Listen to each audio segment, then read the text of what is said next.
Yes, good evening everyone. तो आज हम नया चैप्टर स्टार्ट करने जा रहे हैं, simple harmonic motion. First lecture आज इसका। तो सिंपल हार्मोनिक मोशन है, उसका बेसिक इंट्रोडक्शन अपन पढ़ चुके हैं, राइट। सिंपल हार्मोनिक मोशन क्या होती है उसके बारे में हम डिस्कस करेंगे, राइट। सो सबसे पहले हम ऑसिलेशन के अंदर दो टाइप की चीजों की डिस्कस करते हैं, दो टाइप के मोशन की डिस्कशन करते हैं, ठीक है। अब सिंपल हार्मोनिक मोशन आए तो आपको पेंडुलम वगैरह के बारे में थोड़ा बहुत आइडिया होगा, राइट। सो सबसे पहले अपन दो टाइप की मोशन का डिस्कस करेंगे। एक को अपन बोलेंगे पीरियोडिक मोशन और एक को अपन बोलेंगे ऑसिलेटरी मोशन, राइट। सो सबसे पहले तो अपन लिख लेते हैं टाइप्स ऑफ मोशन, ठीक है। पहला मैं बोलूंगा पीरियोडिक मोशन, ठीक है, और दूसरा मैं क्या बोलूंगा,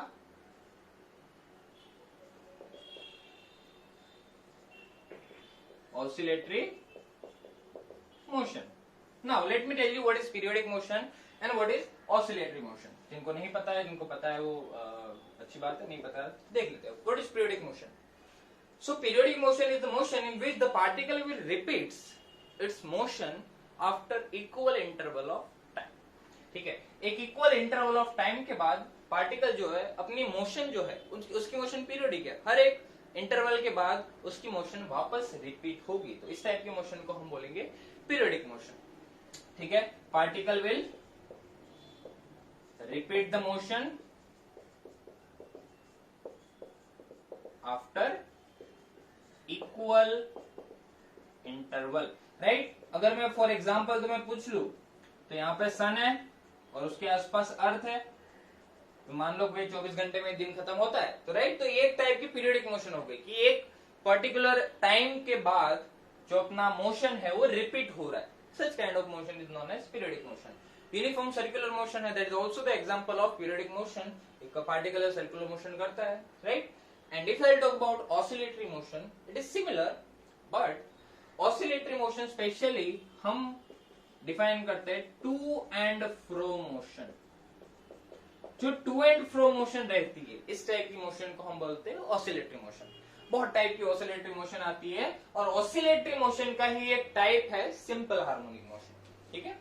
एंड ऑसिलेटरी मोशन क्या पीरियोडिक मोशन है? बिल्कुल है, क्योंकि ऑसिलेटरी मोशन के अंदर भी तो एक इंटरवल के इक्वल इंटरवल के टाइम के बाद ही तो मोशन रिपीट होगा, राइट। अगर मैं टू एंड फ्रो मोशन की बात करूं तो ऐसे ऐसे पार्टिकल मूव कर रहा है, बस ऐसे ऐसे कंटिन्यूअसली मूव कर रहा है, तो इस टाइप की मोशन को हम बोलेंगे ऑसिलेटरी मोशन। और you can say this is also the true flow motion, to and fro motion, to and fro particle move कर रहा है इधर उधर, right. So such type of motion is known as oscillatory motion, ठीक है। अब मैं तुम्हें एक बात पूछूं कि क्या सारी ऑसिलेटरी मोशन पीरियोडिक मोशन है? ठीक है, यस। ऑसिलेटरी मोशन की बात करो तो वो पीरियोडिक भी है, क्योंकि टू एंड फ्रो मोशन तो हो रहा है, बट वो भी तो इक्वल इंटरवल और टाइम में हो रहा है। लेट्स से यहां से यहां गया, फिर यहां से वापस आया, फिर यहां से यहां गया, यहां से यहां आ गया। सो लेट्स से ये प्रोसेस में 4 सेकंड लगे, 1 सेकंड यहां जाने में, एक यहां, एक यहां, एक यहां, दूसरा राउंड लगाएगा वापस 4 सेकंड, तीसरा वापस 4 सेकंड। तो ये जो इसकी प्रोसेस रिपीट हो रही है उसमें 4 सेकंड लग रहे हैं, that is also in the equal time interval, right. और ये भी एक टू एंड फ्रो मोशन ही हो रही है, तो ये oscillatory motion is also periodic motion, ठीक है। It is also periodic motion. या तो अगर मैं तुम्हें दूसरे शब्दों में समझाऊं तो all oscillatory motion are motions are periodic, and दूसरा क्या है, all periodic motions are oscillatory, ठीक है। सो दोनों में से कौन सा स्टेटमेंट सही है? क्या मैं बोल सकता हूं कि अगर अपनी मोशन पीरियोडिक है तो वो ऑसिलेटरी है? क्या मैं बोल सकता हूं क्या ऐसा? नहीं बोल सकता, क्योंकि पीरियोडिक मोशन में तो ये टाइप की मोशन भी आएगी, and this is not the true and fro type of motion, ये तो एक सर्कुलर मोशन का एग्जांपल है। तो टू एंड फ्रो मोशन जो है वो ऑसिलेटरी मोशन के अंदर आएगा, एंड जो इस टाइप का मोशन है जिसके अंदर इसके अंदर टू एंड फ्रो भी आ सकता है, क्योंकि इसके अंदर तो हमें इक्वल टाइम इंटरवल ही देखना है।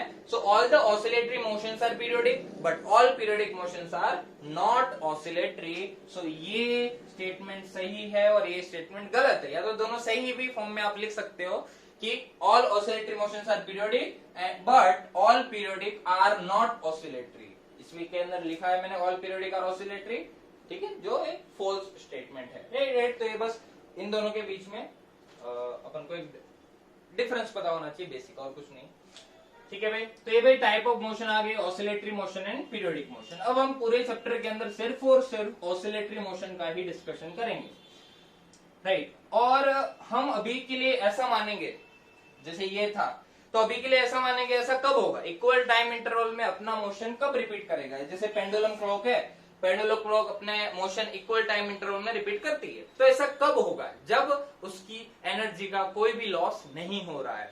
अगर मैं ऐसा बोलूं कि उसकी एनर्जी का लॉस होगा, ठीक है, अगर उसके अंदर एनर्जी का लॉस होगा तो होगा क्या, एनर्जी का लॉस होगा तो उसका जो टाइम है वो घट जाएगा इस तरीके से, फिर फाइनली वो स्टॉप आ जाएगा, एकदम शांत हो जाएगा अगर एनर्जी लॉस हो रहा है तो।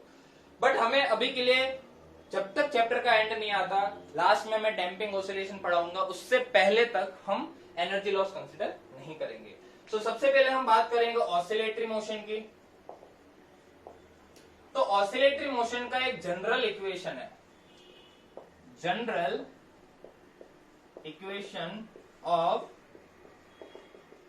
Oscillatory motion. अब ध्यान से देखो ये क्या बोलना चाहता है, ये ऑसिलेटरी मोशन का जनरल इक्वेशन।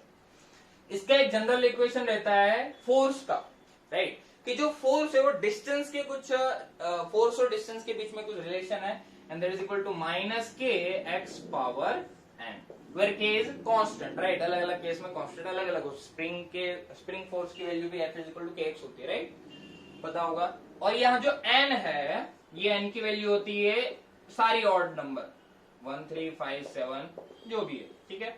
अब ऐसा क्यों होता है इसके अंदर, क्योंकि जो फोर्स की डायरेक्शन है और पार्टिकल के डिस्प्लेसमेंट की डायरेक्शन है, दोनों ऑपोजिट होती है, राइट, दोनों ऑपोजिट होती है। फॉर एग्जाम्पल अगर मैं तुम्हें छोटे से शब्दों में बताऊं, ठीक है, कि अगर एक स्प्रिंग है जिसका स्प्रिंग कांस्टेंट के है और ये m मास है, तो अगर मैं इसको इधर डिस्प्लेस कराता हूं कुछ x जितना, तो इसके ऊपर इधर फोर्स लगेगा, स्प्रिंग उसको अंदर खींचेगी, तो अंदर की साइड फोर्स लगता है। सो इसलिए अपन माइनस साइन का जनरली यूज करते हैं।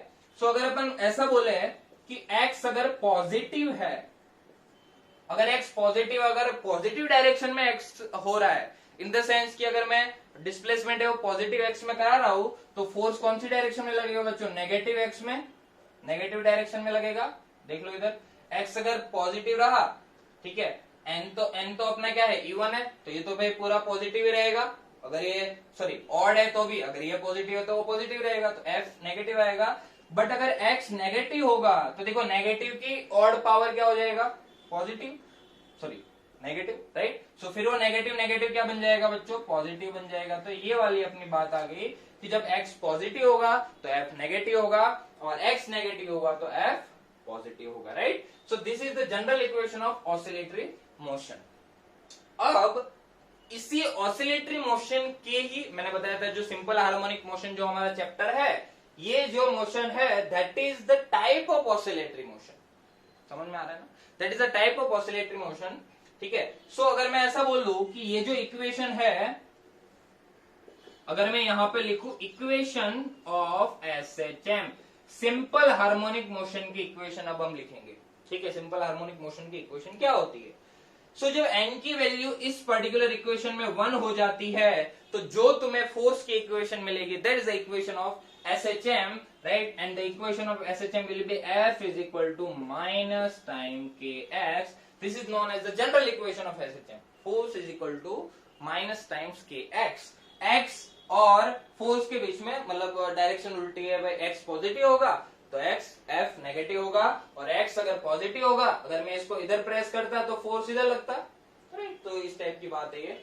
सो n इज इक्वल टू जब 1 हो जाता है इसी पर्टिकुलर इक्वेशन में, तो this equation will become equation of SHM। अब हम थोड़ा SHM के बारे में थोड़े और डीप में स्टडी करते हैं। देखो ध्यान से, मान लो कि मैं एक जनरल केस बना लेता हूँ, हम सिर्फ और सिर्फ जो इसकी जो भी इक्वेशंस वगैरह वो डिराइव करेंगे, पूरा डेरिवेशन वाला लेक्चर है ये वाला, ठीक है। सो लेट्स से कि अगर मुझे कुछ इस तरीके का दिया हुआ है, कोई पार्टिकल है, ये जो पोजीशन है, अपन ये दो पोजीशन बना लेते क्योंकि ये ऑसिलेटरी मोशन की बात कर रहे हैं, तो टू एंड फ्रो मोशन ही होगी। अगर टू एंड फ्रो मोशन होगी तो एक एक्सट्रीम पोजीशन भी होगी इस साइड, भाई इधर गया एक्सट्रीम पे वापस आया, फिर इधर गया एक्सट्रीम पे वापस आया, तो ये जो एक बीच में पोजीशन होगी, ये जो बीच में पोजीशन होगी उसको मैं बोलूंगा मेन पोजीशन। नाम याद रख लेना भाई, ये पूरे चैप्टर में काम आएगा। ये जो पोजीशन है वो है एक्सट्रीम पोजीशन, ठीक है, इसको भी अपन क्या बोलेंगे, एक्सट्रीम पोजीशन, राइट। एंड ये वाले जो वैल्यू है that is known as amplitude of the motion, ठीक है, because that is the maximum displacement from the mean position where particle can go. उससे ज्यादा डिस्टेंस पे ट्रैवल नहीं कर सकता, so a will be our amplitude and these are the extreme position.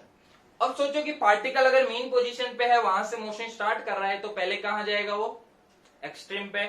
Extreme पे जाएगा, सोचो अगर वो एक्सट्रीम पे गया, ठीक है, तो उसके ऊपर फोर्स की वैल्यू बढ़ी, एक्स की वैल्यू बढ़ी, एक्स की वैल्यू बढ़ी तो फोर्स की वैल्यू बढ़ी, फोर्स बढ़ा तो एक्सेलरेशन बढ़ा, ठीक है। या तो तुम ऐसे भी बोल सकते हो कि वेलोसिटी कम हो गई, यहां पर वेलोसिटी जीरो हो जाएगी, इधर एक्सट्रीम पोजीशन पे वेलोसिटी जीरो हो जाएगी, क्योंकि वहां जाके तो रुकना ही है पार्टिकल।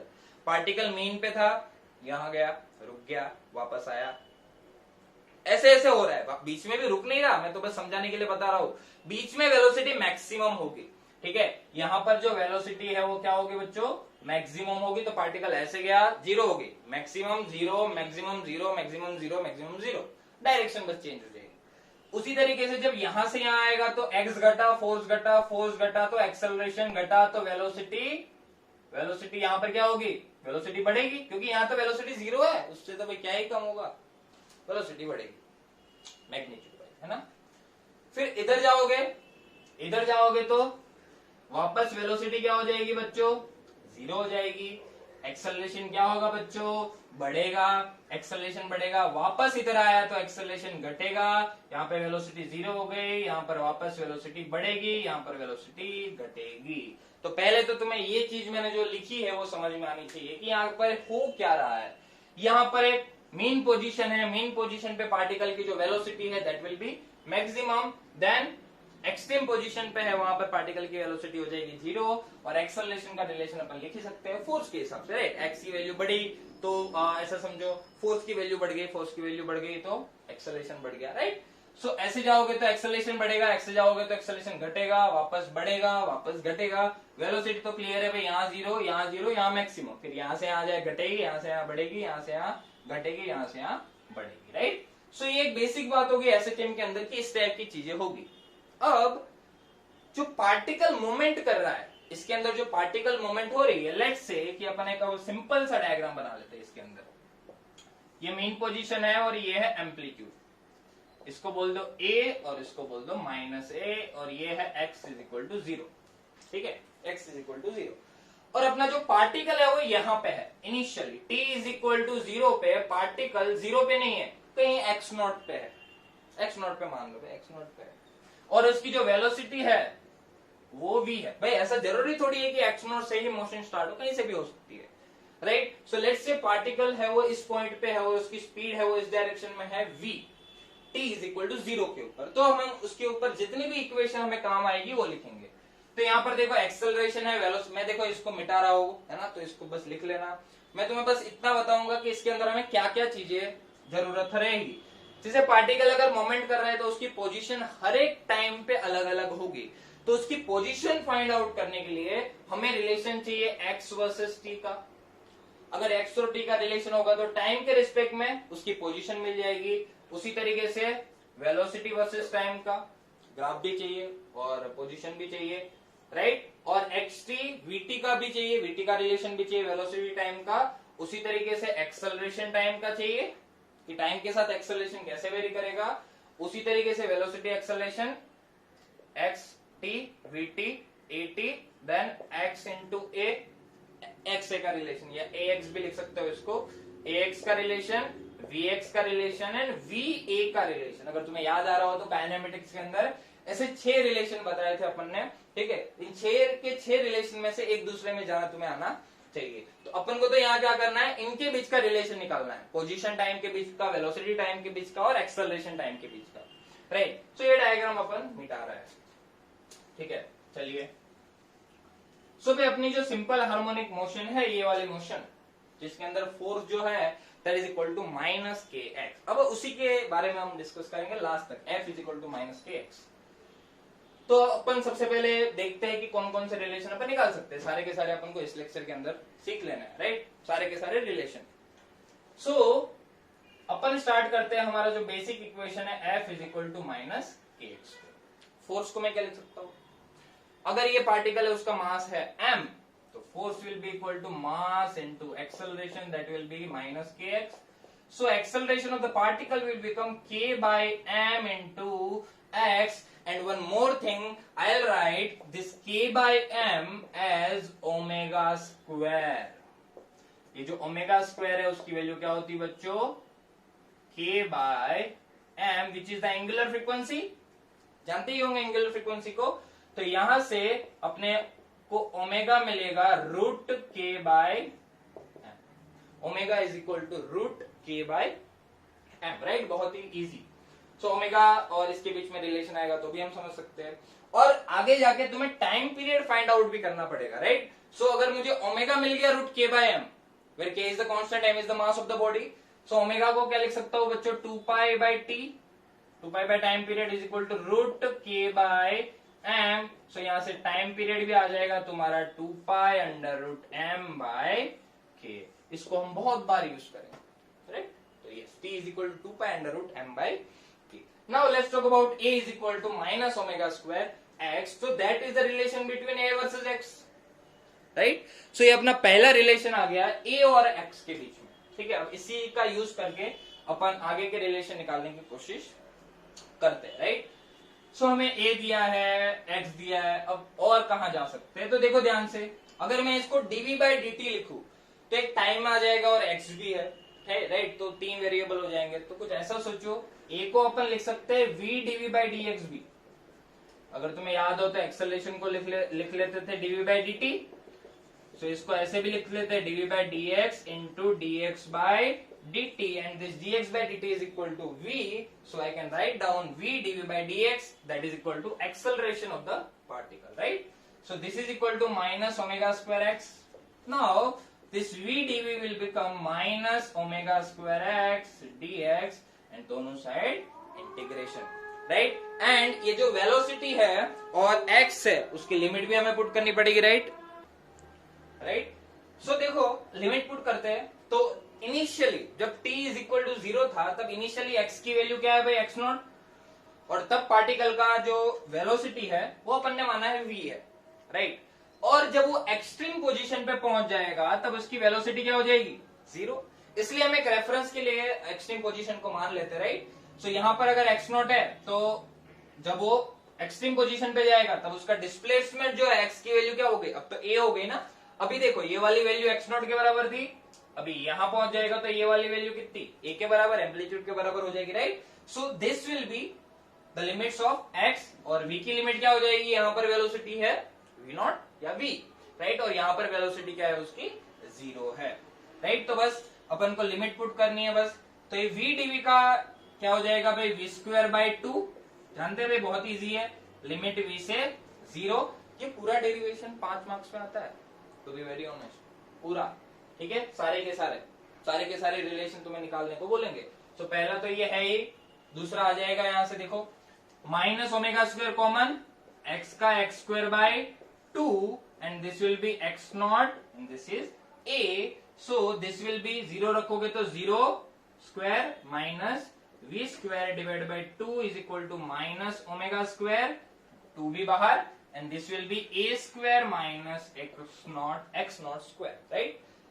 और यहां पर दो अपन कैंसिल कर दिया, माइनस माइनस भी कैंसिल कर दिया बच्चों, तो अपने पास ये जो v स्क्वायर है, v स्क्वायर की वैल्यू क्या आ गई, omega square then a square minus x not square, right? So here I'll get v is equal to omega under root a square minus x square, and this is the relation between v and x, right? v and x, यहाँ पर या तो x not या x ले लो, या किसी भी x position की बात कर रहे हैं हम, जनरल पोजीशन की, तो अपन को ये रिलेशन मिल जाएगा vx के बीच में। तो हमारे पास ax का रिलेशन आ गया एंड वी एक्स का रिलेशन आ गया। अब मैं तुम्हें ऐसा पूछूं कि ए वर्सेज एक्स का जो रिलेशन है वो किस टाइप का है, राइट। सो सिंपल सी बात पता पड़ेगी कि ओमेगा तो कांस्टेंट है, अगर एनर्जी लॉस नहीं है तो भाई ये सारी चीजें टाइम पीरियड वगैरह कांस्टेंट ही है उसका, क्योंकि ये पीरियडिक मोशन भी है, राइट। सो ए और एक्स का रिलेशन क्या है बच्चों, लीनियर, या तो ऐसा बोल सकते हो that will be straight line. तो ग्राफ्स भी हम पढ़ने वाले हैं, डोंट वरी, राइट। तो अब इसके बारे में बात करूं तो ये कौन सा रिलेशन है भाई, v और x का रिलेशन कौन सा रिलेशन है। सो एक बात समझोगे, सो अपन क्या करते हैं, यहां से मैं ओमेगा स्क्वायर को नीचे ले जाता हूं तो क्या आ जाएगा, v square by omega square that will be equal to a square minus x square, clear है, यस। तो यहां से आ जाएगा v square by omega square plus x square that is equal to a square. a को नीचे ले जाओ, a को नीचे ले जाओगे तो ये क्या आ गया, v square by omega square a square plus x square by a square that will be equal to 1। और तुम्हें याद हो तो एक इक्वेशन ऐसी आती है, x square by a square plus y square by b square that is equal to 1। X square by a कुछ भी कांस्टेंट, राइट। तो क्या ये वही टाइप की रिलेशन है, और ये रिलेशन जो है वो किसका होता था बच्चों, इलिप्स का, जो ये वाली बात करने की थी, राइट, इलिप्स की।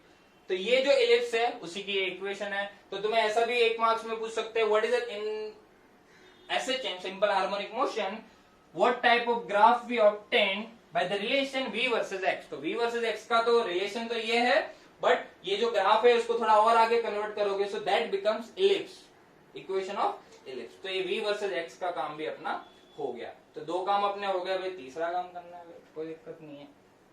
तो ये अपने पास आ गया v omega a square x square. चलिए बहुत बढ़िया, मिटा रहा हूं मैं, ठीक है। आगे करते हैं तीसरा relation derive.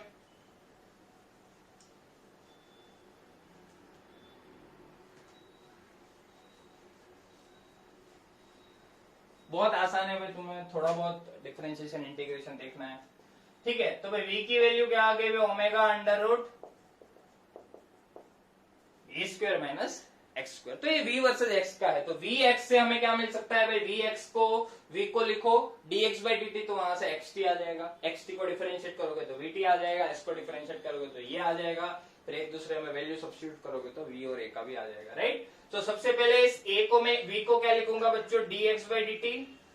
So dx by dt will become omega under root a square minus x square, right, simple as that. And this dx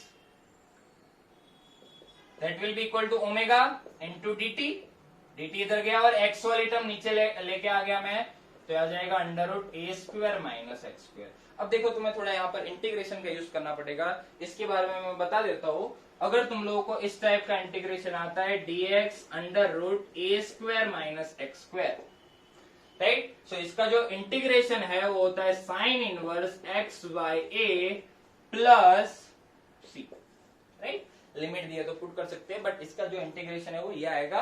ये जब तुम लोग इंटीग्रेशन पढ़ा है तो अच्छी बात है, नहीं पढ़ा तो आगे जाके बहुत ही सिंपल, बहुत ही फालतू फॉर्मूला है जो तुम लोग रियलाइज करोगे। जो भी मैथ्स वाला है, बायो वाला है, उनको ये याद रखना है, right. Sine inverse x by a, इसका ये वाले फॉर्मेट में होना चाहिए बस, ठीक है। अब यहाँ पे 1 है तो भाई 1 लिख दो, कोई दिक्कत नहीं है, ठीक है। 1 है तो 1 लिख दो, बट इस टाइप का आएगा a square minus x square, that will be उसका integration sine inverse a by x, ठीक है भाई। देखो तो दोनों साइड मैंने इंटीग्रेशन लिमिट लगा दी, टाइम जब 0 था तो अब हमें x की लिमिट देखनी है। तो जब t इज इक्वल टू 0 था तो पोजीशन क्या था, x0, ठीक है। और लेट से किसी भी टाइम पे मुझे उसकी पोजीशन निकालनी है, लेट से टाइम t पे उसकी पोजीशन हो गई कुछ x, right. So I get the value, you can say इसका इंटीग्रेशन क्या होगा, sine inverse x by a, simple see limit put करो x0 से x, that will be equal to omega then t 0 से t, so this is equal to omega t, right, simple.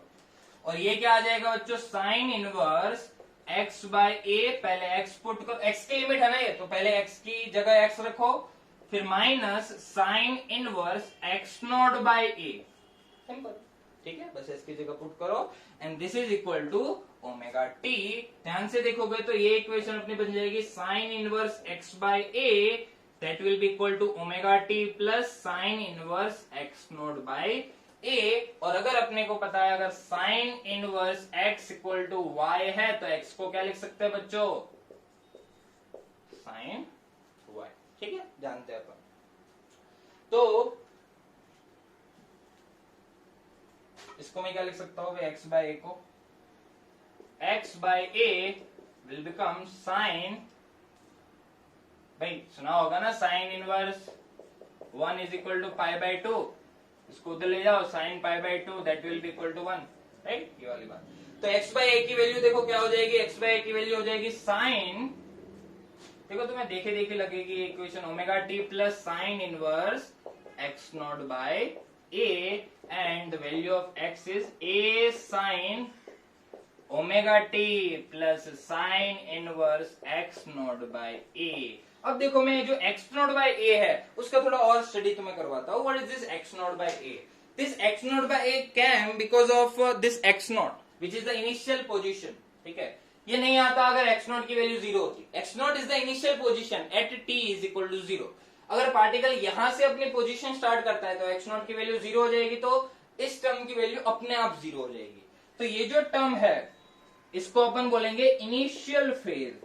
This is known as initial phase of the particle, या तो उसको phi से represent कर लो sine inverse x not by a, right. मतलब कि अगर ऐसा सोचो, मुझे ऐसा दिया है कि इनिशियली जो पार्टिकल है वो कहां पर है, a/2 पे है, t इज इक्वल टू 0 पे वो a/2 पे है, तो उसकी इनिशियल फेज क्या हो जाएगी, phi that will be equal to sine inverse 1/2। और साइन इनवर्स 1/2 बच्चों किसके बराबर होता है, π/6 के बराबर, सिंपल, राइट। सो इस टाइप की चीज। So this is known as initial phase. वो डिपेंड करता है कि पार्टिकल को इनिशियली किस पोजीशन पे रखा हुआ है अपन ने, राइट। सो यहां पर ये जो इक्वेशन है वो अपनी क्या बन जाएगी, x will be equal to a sine omega t plus five, and this is the general equation of SHM। इसके इनफाइनाइट सॉल्यूशन बन सकते हैं, t की बहुत सारी वैल्यू के लिए x की बहुत सारी वैल्यू मिल सकती है हर जगह पे, यहाँ पर a, यहाँ पर माइनस है, कहीं पे भी, ठीक है। तो ये अपना रिलेशन आ गया बच्चों किसके बीच में, x और t के बीच में, या तो पोजीशन वर्सेस टाइम के बीच में अपना रिलेशन आ गया for this particular SHM, right. I hope कि ये क्लियर है, देख लो आप अच्छे से, ठीक है। चलिए आगे बढ़ते हैं। तो ये तो बात हो गई किसकी, x वर्सेस t के रिलेशन की, और ये इनिशियल फेज की, ये इक्वेशन ऑफ SHM याद होगी तुम लोगों को, ठीक है। चलिए इसको मिटा देते हैं। तो x की वैल्यू आ गई बच्चों a sine omega t plus five, और अगर मीन पोजीशन से ही पार्टिकल स्टार्ट कर रहा है तो फाइव की वैल्यू 0 हो जाएगी, तो उसकी कोई टेंशन लेने वाली बात नहीं है, ठीक है। तो फाइव की वैल्यू दी है नहीं दी है कोई दिक्कत नहीं है,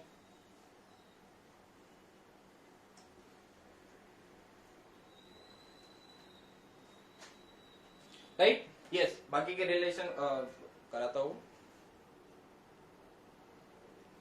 तो इसके अंदर अपन ऐसा भी कर सकते हैं, जैसे x और t का मिल गया, x is equal to a sine omega t plus five, इसको डिफरेंशिएट कर दो। डिफरेंशिएट करोगे टाइम के रिस्पेक्ट में dx by dt, so you will get the relation between v and t। देखो इसको डिफरेंशिएट करो, a साइन का differentiation cos omega t plus five, और इस टर्म का वापस डिफरेंशिएशन करना पड़ेगा, इसका वापस डिफरेंशिएशन करोगे टाइम के रिस्पेक्ट में, so that will come omega, right? Omega t का omega phi तो constant है, that will be equal to 0. So this relation will become a omega cos omega t plus phi. So that is equal to v, right? तो ये अपना relation हो गया किसके बीच में बच्चों, v और t के बीच में।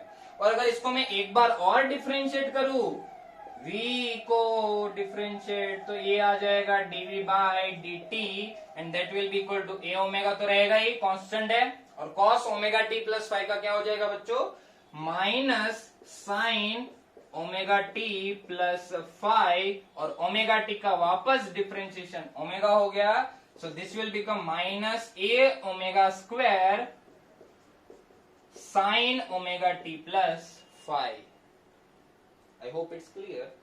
एंड एक बार वापस देखोगे तो a sin omega t plus five जो है वो किसके बराबर है, x के बराबर। तो ये रिलेशन जो वापस है वो क्या बन गया, ओमेगा स्क्वायर x। वहीं पे सीधा यहीं से तो शुरू किया था अपन ने, राइट। तो अपने पास देखो ये रिलेशन आ गया भाई v और t के बीच में, ये रिलेशन आ गया, सॉरी v और t, a और t के बीच में, ये v और t के बीच में, एंड ये x और t के बीच में। तो अपने पास xt आ गया, देन vt आ गया, देन at आ गया, देन अपने पास vx आ चुका है, ax आ चुका है। भाई va बचा हुआ है, भाई va कैसे निकाले, va का रिलेशन थोड़ा देखना पड़ेगा। तो देख लो भाई va में क्या ही है, v और a का रिलेशन कैसे मिलेगा, v यहां पर है, a यहां पर है। तो पहले तो ट्राई करो, है ना। तो ध्यान से देखोगे, पहले ट्राई करके आ जाओ। ये वाली जो इक्वेशन है उसको मैं लिख सकता हूं cos omega t plus five, that will be equal to v by a omega. And ये वाली जो इक्वेशन है उसको मैं क्या लिख सकता हूं, माइनस या तो sine omega t plus five that is equal to minus a by a omega square. फिर दोनों को स्क्वायर करके ऐड कर दो, ऐड करोगे तो sine square theta plus cos square theta that will become 1। So here I will get cos square omega t plus 5 plus sin square omega t plus 5 that will be equal to v square by a square omega square plus a square by a square omega square, omega raised to 4, sorry, right? And this is equal to 1, and again this is the equation of ellipse. This is the relation between v and a, and this is the equation of ellipse again. वापस v और a का relation आप ऐसे निकाल सकते हो, right. यहाँ से साइन को अलग कर दो, इधर से कॉस को अलग कर दो, राइट। दोनों का स्क्वायर करके ऐड कर दोगे तो वो आ जाएगा 1। तो अपने पास 6 के 6 रिलेशन बन गए। तो तुम लोग इसके ग्राफ बनाने की कोशिश करना। AT का रिलेशन भाई वो तो साइनोसॉइडल या कोसाइन वाला है, उसी तरीके से xt देखा, vt देखा, vx का भी देखा, दैट वाज इलिप्स रिलेशन, ये भी इलिप्स रिलेशन है। और अपने पास और कौन बचा, a और x, राइट, जो तो लीनियर ही था, simple, right. So yes, this is the introduction of SHM and सारा जो आपका डेरिवेशन है पूरा 5 मार्क्स की थियरी आ सकती है इसमें से, राइट। सो बहुत इंपॉर्टेंट है, देख लो। यस, मिलते हैं बाकी अगले लेक्चर में।